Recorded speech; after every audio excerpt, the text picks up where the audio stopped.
lot of shit to say, so I'ma do this every day. I'll be writing things until I'm fucking buried in my grave. 6 feet deep under, but my body won't decay, cause my messages are timeless, so they'll put them on display. Oh yeah, I rap with a certainty, I have a sense of urgency, a message for eternity, for everyone internally. I had some people burning me, but now they fucking learn to see I ain't the one to fuck with. Now they looking nervously, and I don't really care what you think of me, respectfully. You can kick rocks if you think you're fucking better, see I will outwork you, turn you to an enemy, hurt you so bad that you're gonna need some therapy.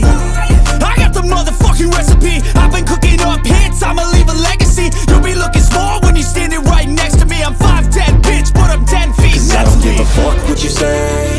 Yeah, I'ma do shit my way. So you can go kick rocks, I'ma stack bricks up, build what I want to make. Cause I don't give a fuck what you say.